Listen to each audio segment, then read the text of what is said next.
کلیسا او اور لومړی برخه. کفارو لخوا کلیسا او پور کې مؤمنو تبع کلیسا او پور کې مؤمنو تبع پدریان راهبان د اسلام دښمنان پدریان راهبان د اسلام دښمنان. نحمده ونصلي على رسوله الكريم. اما بعد، د فکري جوړښت درنو ګډونوالو په دې هیله چې ټول به جوړ او روغ یاست، الله رب العزت مو خوشحاله لره.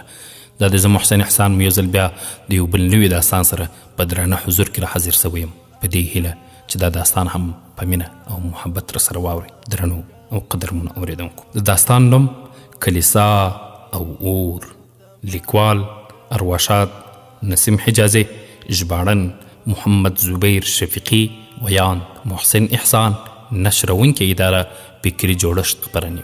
د داستان اهدا خپل مظلوم ملت ته چې د غرناطې د اولس په څیر د خپلو مشرانو د خیانتونو او جفاګانو پور ادا کوي او د ویرونو او مصیبتونو په تل کې پروت دی. کلیسا او اور د ترجمې مسافر سره هم تړاو لري، ځکه چې دا په اندلس کې د وروستي اسلامي ریاست له سقوط وروسته د پاپانو او مذهبي مشرانو د تیریو او سمتونو داستان دی، چې کرکټرونه یې د ترجمې مسافر په تاریخي ناول کې هم شته.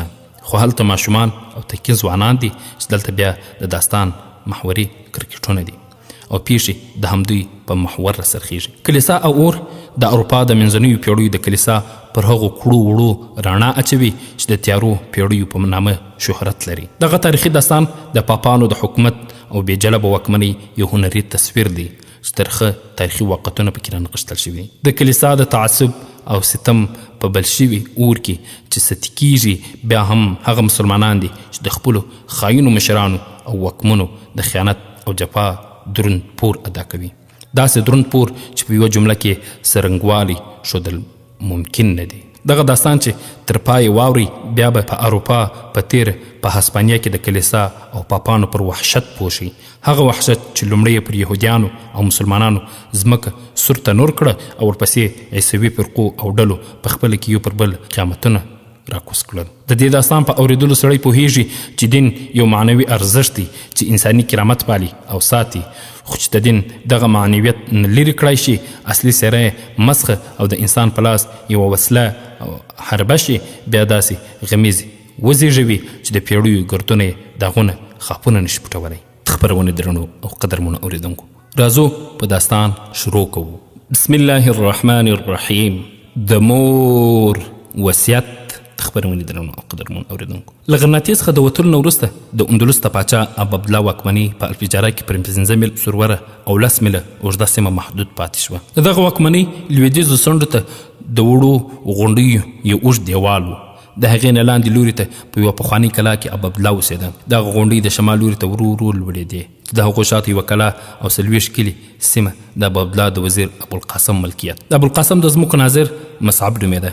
هغه د ابوالقاسم د مېرمنې د کاکا زوی و چې د پاچا له راوتلو نه څو ورځې وروسته له غلامانو او نوکرانو سره له غرناطې نه دې ځای ته راغلل. خو په غرناطه کې ابوالقاسم داسې بوخت و چې په تېرو 3 کلونو کې یا هلته له 4 اونیو نه د زیات وخت تېرولو فرصت ونه موند. کوم کارونه چې د سلطان ابابلا سره یو ځای یا په ده پسې سمدستي الفجاره ته رارسېدلي وو، هغوی زیاتره له غرناطې په بېنظمي او ګډوډي کې راوتلي وو. خو تر دوی وروسته چې نورو کسانو د فریدان چلن ولید، ډاډه شول چې هغوی به تړون تر پښو لاندې نه کړي، ځکه خو هغوی په ډاډه زړه خپلې شتمنۍ په غرناطې کې وپلورلې او بیا الفجاره ته راغلل چې بیا به یې د مراکش لوري ته د سمندر نه د پورې وتلو لپاره کښتیو د برابرولو هڅه کوله. فریدان همدا غوښتل چې زیات مسلمانان باید له اندلس نه افریقا ته هجرت وکړي، څو پر ده دا تور هم پورې نشي چې مسلمانان یې په زوره وشړل. په همدې خاطر یوازې جنوب لوري ته لارې د وتلو لپاره خوندي پرېښودې. پر دې سربیره د مسلمانانو د اعتماد ترلاسه کولو په خاطر تر اوسه د تړون دغه شرط هم پوره کاوه چې کوم مسلمان چې له اندلسه ووځي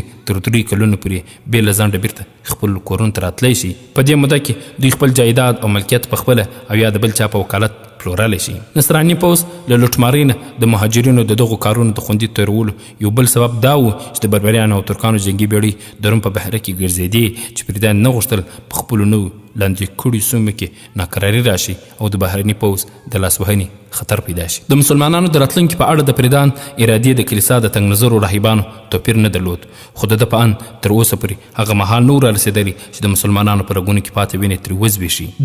د هغه مهال په انتظار د شطرنج بېلابېل چلونه لوبول. د کلیسا د کسات د جذبې د تسکین لپاره یې سمدستي د یوه نوي جبهې د پرانیستلو اړتیا احساس کړه او د تنګ نظرو راهبانو پام د یهودیانو په لور وګرځاوه. د غناطې د فتحې له جشن نه وروسته پریدان دا فرمان اعلان کړ. اوس په اسپانیا کې د یهودیانو لپاره له دې پرته بله لار نشته چې یا د عیسویت په لمنه کې پناه واخلي او یا له وطنه لاړ شي. د سرغړونکو لپاره سزا مرګ دی. پریدان چې د خپل عیسوي رعیت پام د یهودیانو په لور وګرځاوه، غوښتل یې چې مسلمانان په دې وپوهوي چې وخت طوفانونو خپل لوري ته بدل کړ او مسلمانان په دې تېروتل چې دا د دوی د هوښیار وزیر اعظم ابوالقاسم یو بل بری دی چې فاتح دشمن دوی د خپل یهودي رعیت څخه د غوره سلوک حقدار ګڼي. د دوی کورونه خوندي او جوماتونه آزاد دي. دې سلوک د غناطې د اوسېدونکو د بهرنیو ملاتړ کوونکو په زړونو کې دا احساس را پیدا کړ چې د غناطې وضع د ډاډ وړ ده.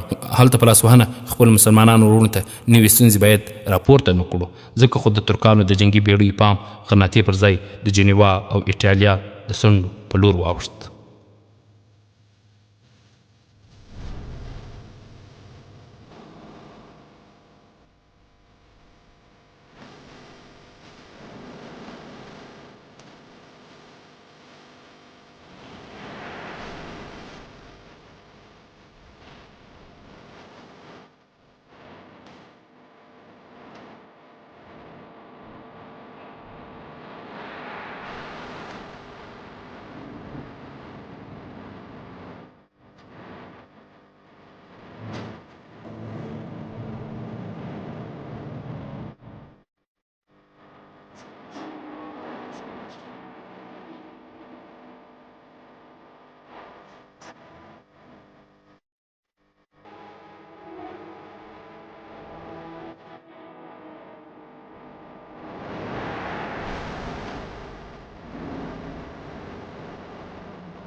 خبرونه درنو او قدرمن اوریدونکو، یو ورځ ابو عبدالله د خپل کلا د پاسنۍ پوړ په یو کوټه کې د کړکۍ مخې ته ولاړ او هغه کږې وږې نرۍ لارې ته یې کتل چې د ابوالقاسم د کلا په لوري تللې وه. ناڅاپه یې شاته د چا د پښو غږ واورېد. شاته یې وکتل، سک شو، وویل: مورجانې ته یې؟ د پاچا مور ملکه عایشه پر څو شیبو پر زړه نازړه ولاړه وه. بیا پر یوه کرسۍ کښېناسته، وویل: زویه، خبره شوم چې نن دې ناشته هم نه ده کړې، تا به خو دې ښه ده. مورجانې، زه رک روغ یم، په تازه هوا کې د ساه ایستلو لپاره دلته ولاړ وم. مور یې په دردناکه لهجه ورته وویل: ابو عبدالله، اوس هغه لوري ته کتل هېڅ ګټه نه لري، نور ابوالقاسم تا ته نه راځي. ابو عبدالله بې سیکه د مور تر څنګ پر بله کرسۍ کښېناست، وویل: مورجانې، کله کله کلاماته د جیل په څېر ښکاره شي او ساه مې پکې بنده شي. بچی، دا جیل تا په خپله خوښ کړی دی، که نه د مراکش ځمکې ستا لپاره ډېرې پراخې دي او د یوسف د پیغام څخه وروسته د مراکش د پاچا پیغام هم درته رسېدلی دی. مورجانې، د خدای لپاره نور دا خبره مه راڅېړه. ما یوسف ته ویلي وه چې له اندلس نه به هېڅکله هم هجرت ونه کړم. د بوډۍ ملکې سترګې راډکې شوې، ویې ویل: زویې، زه دا مشوره نه در کوم چې له اندلس څخه ووځه. دا درته وایم چې د ابوالقاسم او پریدان پر خبرو ځان مه تېر باسه او له هغوی څخه د خیر په تمه ځان مه غولوه. تا په تېرو څو اونیو کې څو ځلې د ابوالقاسم په باب د پوښتنې لپاره کسان استولي دي. د هغه واړه نوکران اوس دومره سپین سترګي شوي دي چې چاته څه ډاډمن ځواب اړتیا هم نه ده لیدلې. ابو عبدالله لږ په نرمه لهجه وویل: مورې، زه د هغه نوکران او یا د کور کسان نه ملامتوم. دوی په غناطه کې د هغوی له مصروفیتونو څخه نه دي خبر. تا ته معلومه ده چې کله هغه وروستی ځل دلته راغی، ویې ویل: زه نن سبا په غناطه کې ستا د خیر لپاره په کارونو بوخت یم. کومه ورځ به زه تا ته له غناطې نه داسې سوغات راوړم چې ته به حیران شې ورته. آیا دا رښتیا نه ده چې د غناطې له لاسه وتلو وروسته چې موږ د کوم ویرونکي توپان له تصور څخه لړزېدو د هغه مخ ابوالقاسم له مسلمانانو څخه د یهودیانو په لوري اړولې ده؟ ډېرو خلکو چې غناطه پرېښې وه او دلته الفجاره او یا افریقا ته رسېدلي وو، اوس بیرته خپلو کورونو ته ستنېږي او د هېڅ خطر احساس نه کوي. مورجانې 3 کاله مخکې ما هم هغه د ځان تر ټولو ستر دښمن باله. ما نه غوښتل چې مخ ته یې وګورم، خو زه چې اوس تا ته په دې اعتراف کوم د هغه انتظار کوم، هېڅ د شرم احساس نه کوم. زه داسې احساسوم چې د هغه مخ ووینم د خپلې راتلونکي په باب به ډاډه شم. تا دا ګیله کوله چې دی کله 3-4 ورځې دلته راشي نو د الفجاره نومیالي مشران چې زیاتره یې تر اوسه له ما سره لیدلي نه دي د ده هرکلي ته حاضر وي. دوی هغه ته شاهانه میلمستیاوې ورکوي او موږ پر دې هم نه خبرېږو چې په هغو میلمستیاوو او پټو مجلسونو کې څه خبرې کېږي. پر دې سربیره زه دا احساسوم چې د الفجاره له مشران سره د ده مینه زموږ د خیر په خاطر ده. دوی خو هغوی ته ډاډ ورکوي چې تر څو دوی آرام او په امن کې وي زموږ د واکمنۍ د نورو برخو په څیر به د نصرانیانو نه خوندي وي. آیا دا حیرانوونکې خبره نه ده چې په تېرو 3 کلونو کې د دې سیمو په سرکشو خلکو هېڅ چا هم بغاوت نه دی کړی؟ که دوی د ابوالقاسم مشوره نه وای منلې موږ ته به دغه سیمه هم تنګه شوې وای.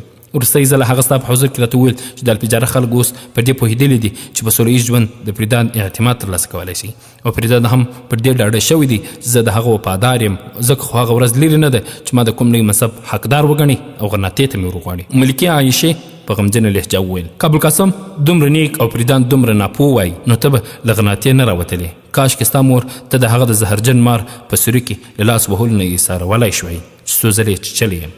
ابا عبدالله زه د هغه وخت نه ویرېږم چې ابوالقاسم تا د پریدان له وروستي پیغام سره راشي او ته یو ځل بیا ماته ووایې چې ما خو سر د ښامار په خوله کې ایښی دی. ابا عبدالله سر تر پای احتجاج وویل ته د ابوالقاسم په باب دا نشې ویلی چې هغه احمق دی، هغه د خپل ژوند وروستي شېبې دلته تېرول غواړي. پر دې پوهېدل ګران نه دي چې که ما له دې ځایه هجرت وکړ نو دی او کورنۍ به هم په الفجاره کې ونه شي اوسېدلی. ملکې وویل ابوالقاسم چې دښمن ته کوم خدمتونه کړي دي د هغې په سبب هغه په الفجاره کې د ځمکو نه علاوه نورې ډېرې سیمې هم ترلاسه کولی شي. هغه ته یې زموږ په ګاونډ کې ځکه مځکې ورکړي تر څو موږ دلته یو نو د ده نوکران او ګمارل شوي کسان به مساري. هغه په الفجاره کې خپل جاسان تیت کړي دي چې بشپړ احوال ورکوي، تر دې چې زموږ د کور کومه خبره هم له هغه نه پټه نه ده. زه د خپل نوکرانو په باب په پوره ډاډ نشم ویلی چې کوم یې زموږ وفادار دی او کوم یې ابوالقاسم او یا پریدان ته جاسوسي کوي. په قبایلو کې د کمزورو کسانو د زړونو د ترلاسه کولو لپاره چې هغه د پریدان له خزانې څخه څومره پیسې وغواړي لګولی شي. او د یوسف دغه خبره دروغ نه ده چې د جګړې په وخت د ابوالقاسم ټولو خپلوانو او نوکرانو دښمن ته جاسوسي کوله. افسوس چې تا د یوسف د اخلاص قدر ونه کړ او هغه چې له 4 لورو ناامیده شو ستا ملګرتیا پرېښوده. اوس دا وضع ده چې کوم کسان له غرناطې نه ستا د احوال لپاره دلته راځي هغوی لومړی مذهب ته ورځي. د هغوی په کور کې یوازې سعاد یوه داسې نجلۍ ده چې زموږ د څه خواخوږي تمه ترې کولی شو. هغه به زما په غېږ کې لوبېدله او مور یې پر ما د لور په شان ګرانه وه، خو مصعب لکه چې هغه هم زموږ کره له راتلو یې سره کړې ده 100 میاشتې کېږي چې نه ده راغلی. ابو عبدالله اندېښمن سو ځواب یې ورکړ مورجانې ته ډاډه اوسه که پر مصعب څه جرم ثابت شو سخته سزا به ورکړی شي، خو نور د دې موضوع څېړل هېڅ ګټه نه لري. ته په دې خبرو ما له اندلس څخه وتلو ته نشې چمتو کولی. د افریقا په دښتو کې له مزلونو ما ته ځان وژل اسانه ښکاري. ملکې څو شېبې په حیراني خپل زوی ته کتل، بیا ناڅاپه له کرسۍ جګه شوه او پر خپل زړه یې لاس کېښود، زنګېدلې له کوټې ووتله. ابو عبدالله جګ شو او بیا د کړکۍ مخې ته ودرېد او بیا یې بهر لوري ته وکتل. ناڅاپه یې په زینو کې د ګړندیو ګامونو غږ واورېد.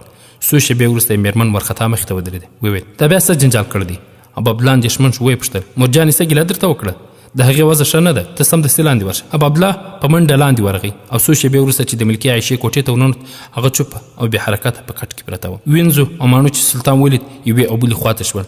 دی پر روټي شو، لاس یې پر نبض کېښود او بل یې پر تندي او په ژړغوني غږ یې وویل مورې مورجانې ما وبخښه، زما مقصد دا نه و چې تا خفه کړم، زه به دې هر امر ته غاړه ږدم. د مور بې حرکته سترګې د ده پر څېره ګنډلې وې. ابو عبدالله خپلې مېرمنې ته وکتل او چیغې کړې ته څه ته ګورې؟ طبیب راوغواړه. کشن ملکې وویل طبیب به اوس راشي، ما نوکر پسې لېږلی دی.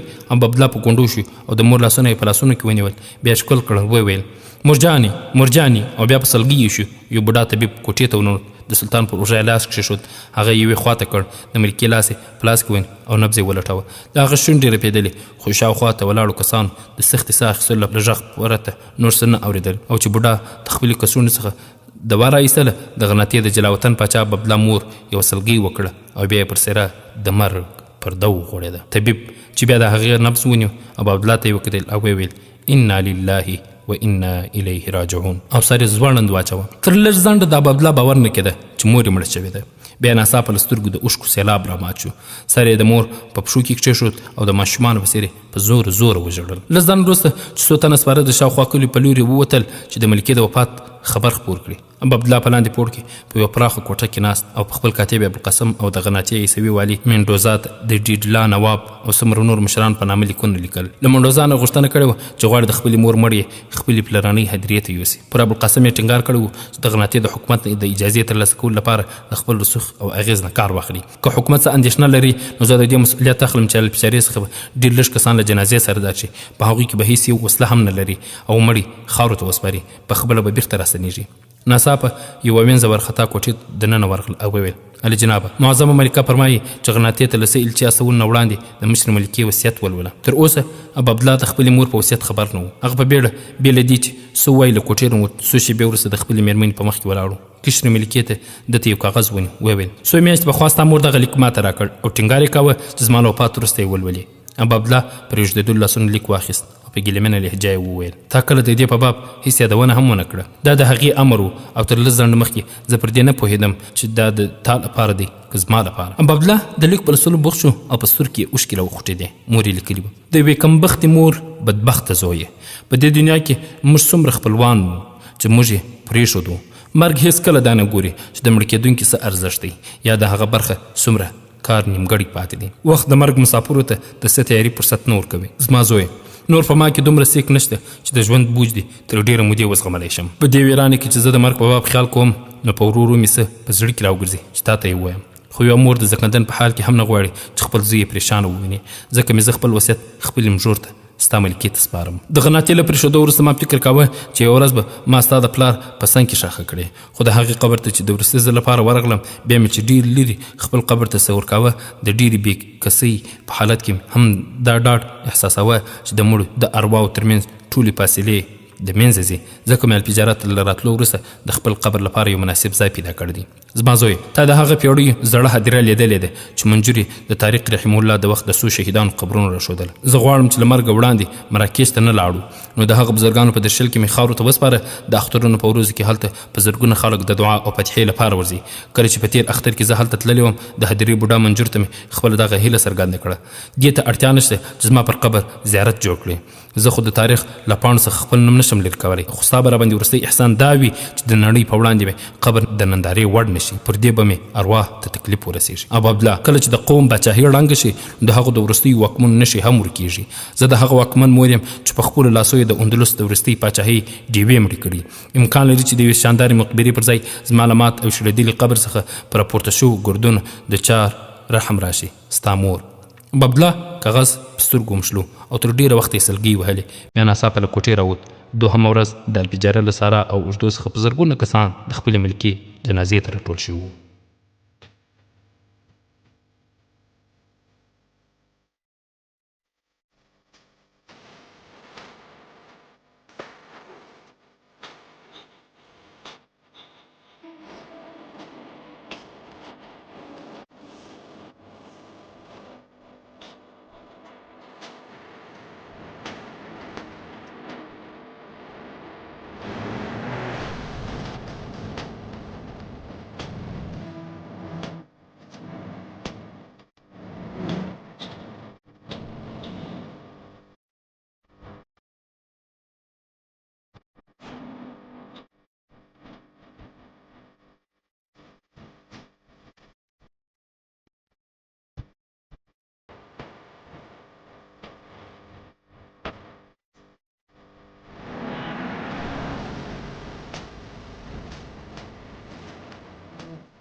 د پریدان پلان خبرونه درلو محترمون اوریدونکو. ابوالقاسم د طلوع طلا په شاهي ماڼۍ کې د پریدان او ملکې ازبلا په مخ کې په ادب ولاړ. دا لومړی ځل و چې پاچا او ملکې له دربار نه ګوښه هم دته د کېناستلو بلنه نه ورکړې. تر څو شېبو یې دته په بېمینې نظر وکتل. بالاخره پریدان وویل موږ ته د عبدالله د مور له وفات نه 3 ورځې وروسته له غناطي څخه ستا د روانېدو خبره رسېدلې وه. خو موږ فکر کاوه چې د الفجاره د نوي وضع معلومولو نه وروسته به موږ ته راشې هغه ځواب ورکړ علي جنابه له الفجاره څخه د خبر راوړو په باب زما بندوبست دومره بشپړ دی چې هلته ډېر معمولي خبرې هم زما له نظره پټې نشي پاتې کېدی. له غرناطې څخه د وتلو نه دمخه مې له والي سره وکتل.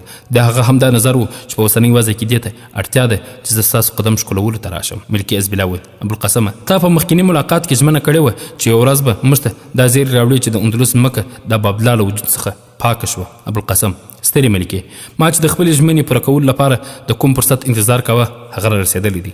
د ملکې عایشې له وفات نه وروسته ستا د غلام له مخې نه تر ټولو ستر خنډ لرې شوی دی. اوس زه د سم مزاحمت له احساس پرته عبدالله ته هغه خبره کولی شم چې د مور په ژوند مې نه شوی ورسره کولی. ما له ملکې عایشې څخه دا اندېښنه درلوده چې که پر هغې د تړون پر خلاف د کومې خبرې ورته پولو هڅه وشي نو هغه به په کلک مخالفت وکړي او عبدالله به هم بیا د هغې د لارښوونو اقدام وکړي. هغې د الفجاره جنګیالي قبایل بغاوت ته چمتو کولی شوی خو زه اوس عبدالله د قسطلې د ملکې د وروستي غوښتنې د درناوي او منلو ته چمتو کولی شم. زه د ده د راتلونکي داسې نقشه کښلی شم چې په خپله خوښه افریقا ته ولاړ شي او د الفجاره خلک پر دې هېڅ شک هم ونه کړي چې معظم ټولواک او یا علي ملکې د تړون څخه سرغړاوی کړی دی. پریداند وویل ته پوهېږې چې که عبدالله په چوپه خوله مراکش ته لاړ شي نو د اسپانیا راتلونکي نسلونه به تا د خپل یو لوی خدمتګار په نامه پیژني او راتلونکي تاریخ لیکونکي چې چېرته زموږ د بریاو په باب یادونه کوي هلته به ستا خدمتونه هم نه هېروي. علي جنابه یو غلام د خپل بادار له خوښۍ پرته د بل څه انعام تمه نشي کولی. ابوالقاسمه کښېنه موږ تا خپل غلام نه بلکې خپل دوست ګڼو. ابوالقاسم شاته لاړ او په یوه کرسۍ کښېناست. ملکې حزب الله چې په دې مجلس کې د لومړي ځل لپاره د مسکا هڅه کوله وویل ابوالقاسمه موږ ستا پخواني خدمتونه نه دي هېر کړي خو دا پوښتنه کوو چې تر څه وخته به په خپله وروستۍ ذمواري ترسره کړي. ابوالقاسم ښاغلي ملکې که ماته د حکومت له خزانې څخه د عبدالله د ځمکو او شتمنیو د قیمت ادا کولو واک راکړل شي نو زما له ستنېدو څخه څو ورځې وروسته به دا زیری واوري چې ستاسو غلام خپله وروستۍ ذمواري پوره کړې ده. که د غناطي حکیم په دې اړه د څه پرېکړې اختیار درلودی نو ماته به ستاسو حضور ته د راتلو اړتیا نه وه خو هغه ته دا هم معلومه نه ده د عبدالله په باب ستاسو هیله څه ده. منډوزا ماته ویلي دي زه له ځانه د ټولېتلي دربار ته داسې وړاندیز نه لرم چې د تړون څخه سرغړاونه پکې شوې وي. ستاسو باور دی چې عبدالله به په الفجاره کې د خپل جایداد پلورلو ته چمتو شي؟ علي جنابه زما باور دی مګر ته پوهېږې چې په تېره جګړه کې زموږ خزانې ټولې تشې شوي دي او موږ عبدالله د ده د خوښۍ بیه نه شو ورکولی. علي جنابه زه د دې خبرې ذمواري اخلم چې هغه به ستاسو لخوا د لارې د خوراک چاک د خرڅ په توګه معمولي رقم هم ډېر لوی انعام وګڼي. تاسو منډوزا ته امر وکړئ چې د غرناطې له خزانې څخه هم د دومره پیسو بندوبست کېدای شي بیا به پر شاهي خزانې بوج نه وي. کومې پیسې چې تاسو عبدالله ته ورکوئ تر هغه څو چنده زیاتې د هغه د جایداد بیه کېدای شي. که د غرناطې له خزانې څخه د دومره پیسو بندوبست کېدای شي نو تر سبا پورې به موږ تاته د والي په نامه فرمان درکړو. هغه ته به دا هدایت هم وکړو چې هر وخت چې وغواړې د غرناطې له خزانې څخه نوموړې پیسې اخیستی شي. ستا په نظر د عبدالله د اوښکو پاکولو لپاره څومره پیسو ته اړتیا ده؟ واکمنه زما هڅه به دا وي چې له هغه سره د حضور وروستی سودا تر 1,00,000 ډوکیټ پورې وشي. دا هم کېدای شي چې له دې څخه هم څه راکم کړم. ملکې حزب الله په حیرانۍ خپل میړه ته وکتل وویل یوازې 1,00,000 ټوکیټ که پر دې زموږ د غاړې جنجال لرې شي نو د عبدالله جایداد به ستا انعام وي او هر څومره پیسې چې تا له هغه نه راکمې کړې هغه به هم ستا وي. پریدند وویل نه ملکې د هسپانیې د تاریخ دغه معمار چې موږ ته د غرناطې دروازې خلاصې کړې وې تر دې د غوره انعام حقدار دی. په الفجاره کې د عبدالله د جایداد تر څنګ چې کومه ځمکه موږ ته ورکړې وه هغه د ده د خدمت انعام نه و بلکې له هغې څخه زموږ مقصد دا و چې له هغه ځایه دی د عبدالله او د هغه پر ملاتړ کوونکو څارنه وکړی شي. کله چې عبدالله رخصت کړی شي نو ابوالقاسم ته به نورې مهمې دندې وسپارو او موږ به د ده له خدای ورکړو استعدادونو څخه د ګټې اخیستلو هڅه وکړو. خو اوس زموږ مېلمه خوب او آرام ته اړتیا لري. تر دې وروسته مجلس ړنګ شو. ابوالقاسم د شاهي میلمستون په لورې لاړ. پریدان تر لږ ځنډه په ژورو چورتونو کې ډوب و. ملکې ترې وپوښتل څه چورتونه وهې؟ پریدان څه کوندې شو؟ دې ته یې وکتل او وویل هېڅ نه. ستا باور دی چې موږ به له عبدالله څخه نجات ومومو؟ ملکې موږ له عبدالله څخه په هغه ورځ وژغورل شو چې دی له غرناطې نه ووت. نو ته په څه چورتونو کې آیا د ابوالقاسم پر وعدې د باور نه راځي؟ زه چې د ده پر راتلو خبر شوم وپوهېدم چې اوس د عبدالله څخه د خلاصون وخت رسېدل دی. خو ماته تر دې څو چنده دا مسله مهمه ده چې له هغه سړي نه ځانونه وژغورو چې تر لیوه زیات داړونکی او تر کیدړ زیات چالاک او مکار دی. زه د هغه سپي پر وفاداري چیرته باور کولی شم چې خپل مالک یې داړلی وي. خپل قام دښمنه د نورو څه ډول دوست کېدای شي مګر اوس موږ ته د دې دوستۍ یا دښمنۍ څه ارزښت لري. هغه چې د کومې پاچاهۍ وزیر و هغه له منځه لاړ. دی چې د کوم ولس سړی و پر هغه موږ بشپړ بری ترلاسه کړی دی. ته د هغه ځناور په باب ولې اندېښمن یې چې هر وخت یې په قفس کې بندي کولی شي؟ عزبالله دا زموږ نیکمرغي ده چې ابوالقاسم خپل نصیب په موږ پورې تړلی دی. فرض کړه چې کومه ورځ د ده په زړه کې دا خیال را پیدا شي چې د ده هدفونه له بل چا سره په ملګرتیا کې ښه پوره کېدی شي، نو دی بیا زموږ لپاره څومره خطرناک کېدی شي. کله چې ما له هغه سره د ابوعبدالله په باب خبرې کولې، په وار وار مې دا په زړه کې راګرځېدل چې که دغه شیطان دلته د راتلو پر ځای د ترکانو سمندري ځواکونو د امیر د بربریانو د غاړې کښتیو ته ورغلی وای، نو زموږ د تباهۍ لپاره به د کوم تدبیرونه سنجول. ملکه ناکراره شو، وویل د خدای لپاره مه پریشانه کوه، زما په اند خو د اسپانیې داسې ستونزه نشته چې ته یې حل نه کړی شي. تا دغه ناتې له ګودام څخه د یوې نهچلې سکې نه هغې کار واخیست چې که کوم بل چا د دې هېواد ټولې شتمنۍ پر برباد کړې وی هم نه وی بې ترسره کړي. زما باور دی چې کله ستا پر دې یقین راغی چې نور مې دې ناچلې سکې ته اړتیا نشته، نو په ورکولو کې به یې تا ته هېڅ ستونزه نه وي. د پریدان پر شونډو مسکا راښکاره شوه او عزبالله داسې احساس کړه چې له سره یې د غره په څېر یو دروند بوج لرې شو.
د خیانت انعام.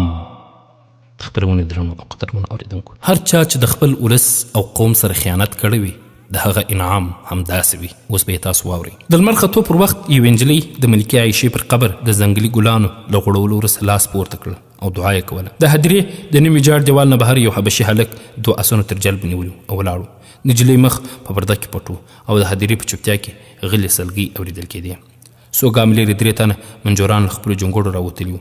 یو هلک د جنوب له لوري په منډه راغی او هغې ته یې ویل علي مقام پاچا دلته را روان دي. منجران په بیړه د هغه خوړ په لوري ورغلل. د هدیرې تر څنګ تېر شوي. دوی په یوه لوړه 8 تنه سپاره ولیدل چې د سترګو په رپ کې هدیرې ته ونږدې سو او له اسونو پلي شول. یو تن د ابوعبدالله د سپین آس جلب ونیو. نور منجران ور وړاندې شول او سلام یې وکړ. ابوعبدالله د دوی سلام ته وعلیکم وویل، بیا یې له جیبه څو سکې راویستلې، یو بوډا منجر ته یې ورکړې او ور وړاندې روان شو. په هدیره کې چې د خپلې مور د قبر تر څنګ یو ناشنا نجلۍ ولیده، تر لږ ځنډه زړه نازړه پر خپل ځای ودرېد. بوډا منجر په منډه ورغی او ورته وویل علي مقام، دغه نجلۍ هر وخت د ملکې پر قبر د ګلونو د غوړولو لپاره راځي. ته یې پېژنې دا څوک دی؟ علي حضرت، موږ یې چې وینو د ابوالقاسم د کلا له لوري راځي. پخوا به دا د نورو ښځو سره پلي راتله، اوس پر آس سپاره راځي او هغه حبشي هلک له دې سره راځي. موږ اورېدلي دي چې دا د ابوالقاسم د کوم خپلوان لور ده. که ستاسو حکم وي زه به ترې وپوښتم چې دا څوک دی. ابوعبدالله سر وخوځاوه. ځواب یې ورکړ نه پرېږده چې په ډاډه زړه فاتحه وکړي. زما مور د داسې اخلاصمنو خلکو دعا ته اړتیا لري. له لږ ځنډ وروسته ابوعبدالله زړه نازړه وړاندې ورغی او قبر ته د نږدې ورتلو پر ځای کوم 20 ګامه لرې ودرېد او د دعا لپاره یې لاسونه اوچت کړل. نجلۍ چې دعا وکړه مخ یې ور واړو او حیرانه شوه او ابوعبدالله ته یې وکتل. بیا څو شېبې وروسته ورو ورو د خپل ملګري په لور روانه شوه او د یوې ونې له تنې شاته ودرېده. لږ ځنډ وروسته چې ابوعبدالله د خپلې مور پر قبر ځوړند سر درېدلی و، نو نجلۍ د ونې له تنې څخه لرې شوه او زړه نازړه هغه ته نږدې ورغله. په غمجنې لهجه یې وویل علي حضرته، زه یو عرض درته کوم. ابوعبدالله ټکان وخو او شاته یې وکتل. وویل یو شړل شوي باچا د خپل قوم د یوې نیکزیړې لور کومه غوښتنه پوره کولی شي؟ علي مقامه دا واخله. او انجلۍ بیا ځلېدونکو غمیو یو ګرانبیه امیل ابوعبدالله ته وړاندې کړ. وویل ستا د قوم د مجاهد د یوې کونډې پر دې امیل تل ډېر ویاړ کوه. په کومه ورځ چې لالحمرا څخه د هغه میړه د شهادت خبر راغی، په هماغه ورځ مشره ملکه د دې د تسلیل لپاره راغلی وه. دغه هار یې د هغې په غاړه کې ور واچوه. یعنې مقامه هغه کونډه زما مور وه. هغه د وروستیو سلګیو نه مخکې دغه امیل زما په غاړه کې راواچوه. اوس په ډېر ادب زه دا ډالۍ تاسو ته وړاندې کوم او زما دا هیله ده چې د دې امیل له پرولو نه چې کومې پیسې په لاس درشي د هغې مرحوم ملکې د قبر په مزار یې ولګوي.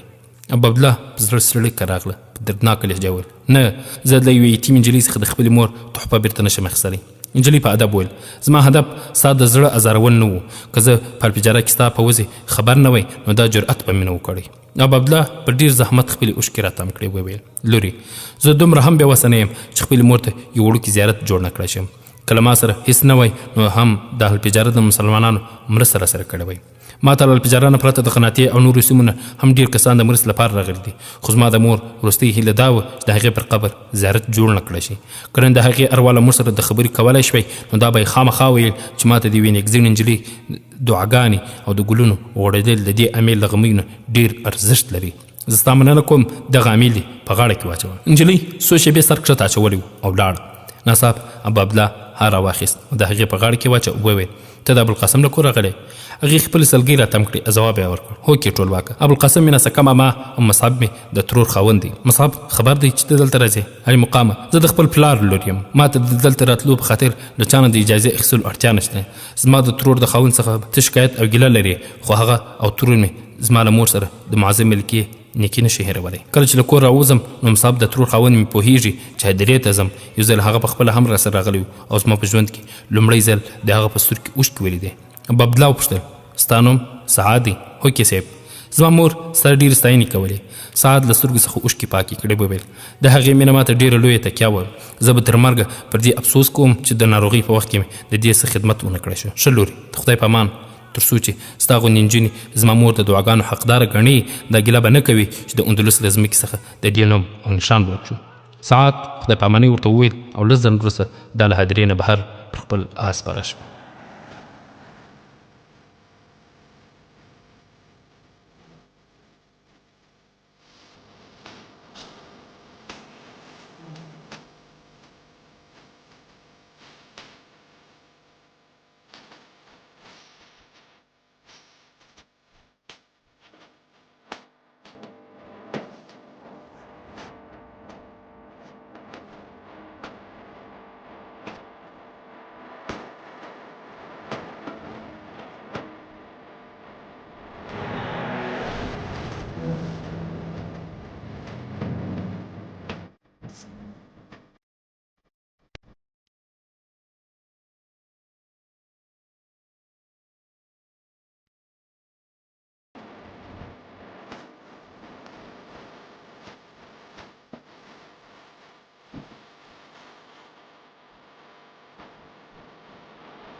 خبرونه درنو او قدرمنو اوریدونکو، یوه شپه عبدالله د خپلو ساتونکو د ډلې له مشر سره شطرنج لوبه کوله چې یو نوکر دننه ورغی او وویل علي مقام ابوالقاسم له قناتې څخه بیرته راغلی دی.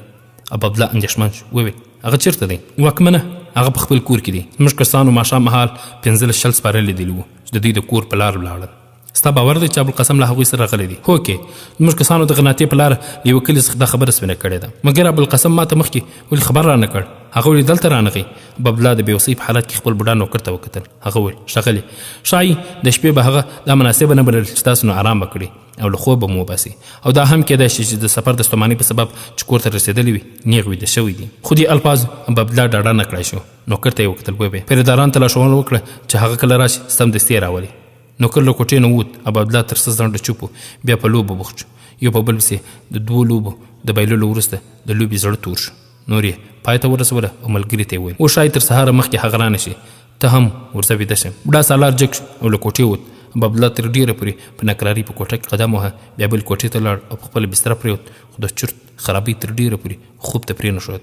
بیا چې کله ملکې د لاس ونیو او د راویښولو هڅه یې کوله، د سترګو غړولو سره وپوښتل ابوالقاسم راغی؟ ملکې سر وخوځوه. ځواب یې ورکړ نه. عبدالله د بسترې جګ شو، لوڅې پښې د کړکۍ په لوري ورغی، پرده یې لرې کړه او بهر ته یې وکتل. وویل اوس ډېر ناوخته شوی دی. علي مقامه ته تر ډېره ځنډه ویده وې، هغه څه احوال هم نه دی رسولی. ابوالقاسم ته خبره نه یې چې هغه کور ته رسېدل؟ زه سهار خبره شوم. تاسو نوکر ته وایي چې زما آس زنګ کړي، زه به اوس ځان تیار کړم او را به شم. ملکه حیران شوه، ټول میړه ته یې وکتل. وویل ته اوس هغه ته ورځې؟ عبدالله په ترخه لهجه ځواب ورکړ هوکې ستا څه اعتراض دی؟ ملکي ځواب ورکړ تر څو چې ستا مور ژوندۍ وه زما پر دې خبرو سوچ ته هېڅ اړتیا نه وه او چې زه تا ته وغواړم څه ووایم دا احساسوم چې د غره بوج یوازې یو غر زغملی شي که ما ته د خپلو ذمواریو د پوره کولو اجازه راکوې نو وایم چې د سلطان ابوالحسن او ملکي عایشې زوی او زما د سر تاج د هغه خاین کور ته نشي تللی زه ستا سره د افریقا د دښتو ګز او پل کولو ته چمتو یم خو دا سپکاوی هېڅ کله نشم زغملی دا څنګه کیدای شي چې هغه دې تا ته د خپل راتګ خبر هم در نه کړي او ته د هغه کور ته ورشې ابو عبدالله تر لس ځنډه سر ځوړند کړ او په چرتونو کې لوب شو بیا په کرسي کښېناست یوه مینځه دننه ورغله او د ساتونکي د ډلې سالار دا پیغام یې ورکړ چې ابوالقاسم را روان دی سلطان خپل مېرمنې ته وکتل وویل ملکې اوس ستا څه حکم دی د ملکي سترګې راډیک شوې ویل علي مقامه زه یوازې دا هیله او غوښتنه کولی شم او یوازې دومره هیله لرم چې ته لومړی په ډاډه زړه سبانارۍ وکړه او د لیدو په وخت کې هغه ته دا مه وښیې چې ته له یوه غدار سره د غاړې غړۍ کېدو لپاره دومره ناکراره وې یو ساعت وروسته ابو عبدالله د پاسني پوړ نه لاندې راکوزېدو نو د زینې مخې ته د ساتونکي مشر او څو نور وسلوال کسان ولاړو د ساتونکي سالار په ادب سلام ورته وکړ او ویې ویل علي مقامه ابوالقاسم لږ ځنډه ستا انتظار کوي له هغه سره څو نصراني پوځیان هم راغلي دي ما وسلوال کسانو ته دننه تلو اجازه نه ده ورکړې ابوالقاسم هم څه ټینګار نه دی کړی داسې ښکاري چې دا ځل هغه ستاسو لپاره ګرانبیه سوغاتونه راوړي دي موږ 8 صندوقونه له کچرو راکښته کړل او مجلس کوټې ته مو ورسول ابو عبدالله بې له دې چې څه ووایي د ملاقات کوټې ته ورننوت د کلیسا او اور د داستان درنو او قدرمنو اوریدونکو دا چې نور څه وسول دا به په راتلونکي خپرونه کې واورو ان شاء الله تعالی دا خپرونه ما محسن احسان چمتو تاسو ته وړاندې کړه در بیا ستاسو په درنه حضور کې را حاضر یو تاسو ټول په الله جل جلاله سپارو السلام علیکم ورحمة الله وبرکاته